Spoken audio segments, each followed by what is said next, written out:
God. Oh my God. All of my muscles. Oh, I'm tired. Oh my God. Whew. Damn. Oh my God. Oh my God. Nope. I'm ready for a nap. Oh.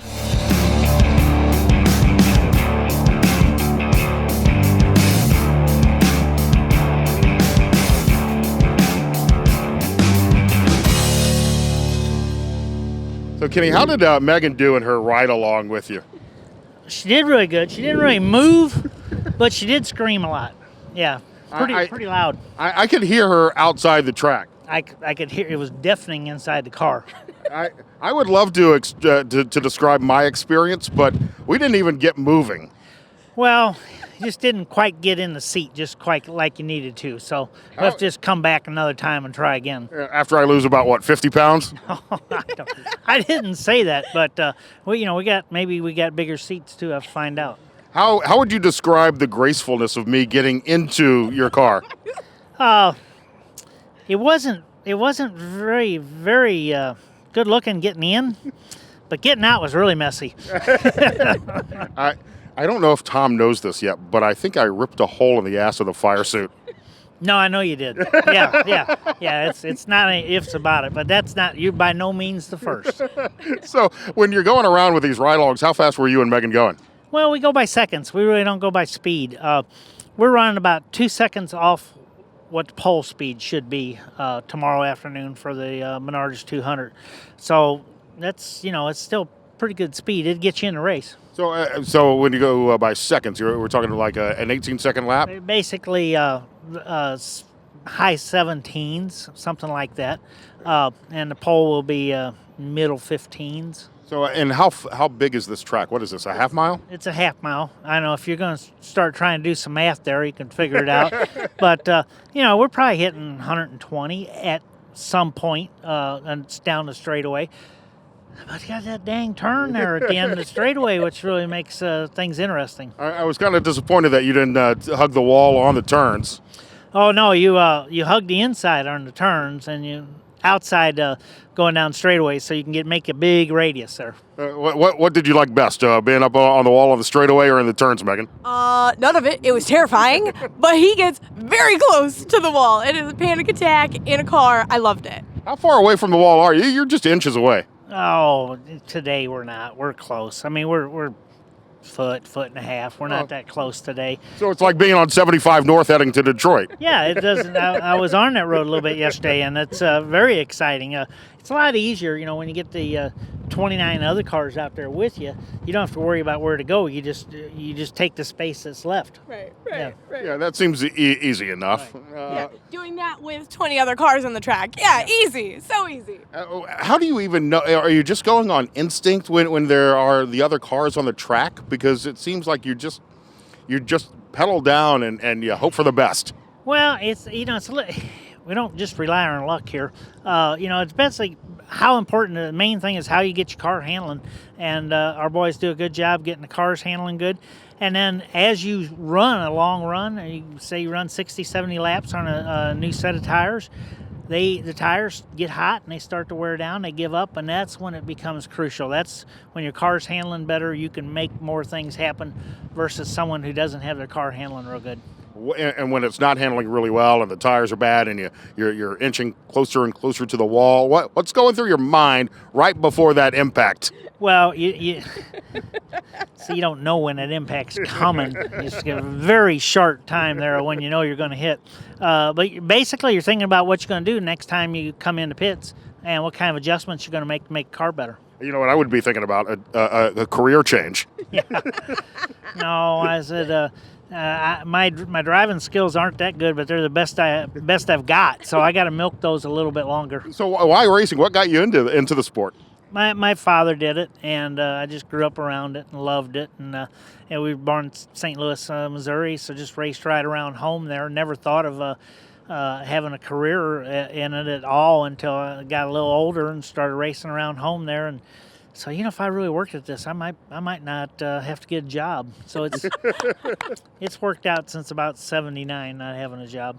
Wasn't that our plan? Yeah. Exactly our It looks plan. like it's working. Your plan looks like it's working. We're out here at lunchtime on a gorgeous Friday afternoon, hanging out with you. Right. When you're a race car driver, do you find yourself getting more tickets on the road? Do all the speed cams really annoy you? No, I don't speed on the road. First off, Don't lie to me. no, I can tell when you're lying. very, very little. First off, these cars are built to wreck and get out of the car. Your passenger cars, even though they're tremendously safer today than they used to be, they don't have roll cages and complete containment seats and everything like we have. So I feel much safer in this car out on the racetrack than I do driving down the interstate, and I drive accordingly. Do your insurance rates go up if do you list your occupation, or do you say you're a sportsman when they ask you what you do for a living? I don't know what I say. I don't do that. But no, it's all good. Everything's good. Do you like these short tracks more than the long tracks? It seems like there's always something happening here on a half mile. There's always something happening on the half miles, like Toledo and Salem and Winchester that we run at sometimes. Some of the other ones, but the big tracks, Daytona and Talladega. Let me tell you what, there's a lot of stuff going on there that you don't really see in TV, but your car's moving around so much. They're all fun. It's just a competition. You get out there with all the other cars, you just want to win. Now I know you've driven the Brickyard, right? Mm-hmm. Oh yeah. I spent 11 years in Indianapolis. The last time I was in a race car, I did a two-seater in an Indy car.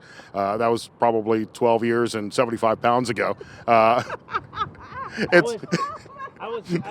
was going to ask and couldn't bring myself to do it. I'll just put it out there. Yeah. It seems like it would be a lot different in an open air car like that, in an open wheel race. Well, it is. I kind of grew up in sprint cars, midgets, Silver Crown cars, so I'm used to the open wheel cars a bunch, not the Indy cars, but it's we have the advantage of rubbing on each other because of our enclosed tires. I do that and I get sued. Yeah. Yeah, well, we don't really get sued out here, but the Indy cars, when those rubber tires touch one another, it gets ugly quick. Yeah, it is May in Indianapolis right now with the 500, and they do a community day where they let you pay $50 to a charity or whatever, and you drive your own car on the track. And when you're in your own Jeep, like I was, and you're up against the wall and that incline, even if you're just doing 5 or 10 miles an hour, it's really wild. Oh, it's when you pull in that track, I mean, even tracks like here at Toledo, but so many of these tracks have so much history, and we probably don't have any. In Indianapolis got more history than any place in our country, and it's phenomenal just to pull out on there, or even just walk out on the track. Well, the Toledo Speedway has been around for a while. It's the 77th, I believe, Menards 200, the ARCA race here this weekend at Toledo Speedway. What will we see Sunday at the race?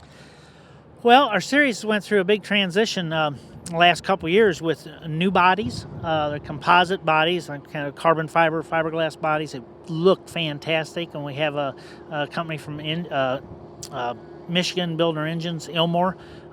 Everyone's basically got same engines, and it's made our field so much more competitive than it's ever been. Guys are building new cars and coming on board for the series, but there'll be 14 guys. That wouldn't surprise me if any one of those 14 won. And our series didn't used to be like that, but the addition of the new engine program and the body, man, it's really made it tough. And we got so many new young kids coming up, trying to build a career for themselves. And ARCA is such a good place to do it because you run the short tracks, the super speedways, even run a couple dirt tracks. You really gain the experience. So we got some good young kids out there, and they don't know anything but flat out all day long, and they're doing a good job. If you've never seen a race, I didn't understand the appeal of motorsports until I moved to Indianapolis, where you kind of have to learn to appreciate it. And since then, I really love watching races and coming out to see a race. It's truly exhilarating. Yeah, it's I kid, it's a disease I've got. You got to die out of it. That's the only way I know out. Well, if you ever decide to give up the driving, it wouldn't really be a career change, but you could make a ton of money with Uber. Yeah. 5-star rating got me there before schedule. Yeah, no, I'm okay. I don't. No Uber. Meaghan, would you do this again? Surprisingly, I would, because you were so fantastic. Thank you. Thank you, honey. We're live at Toledo Speedway, iHeartRadio.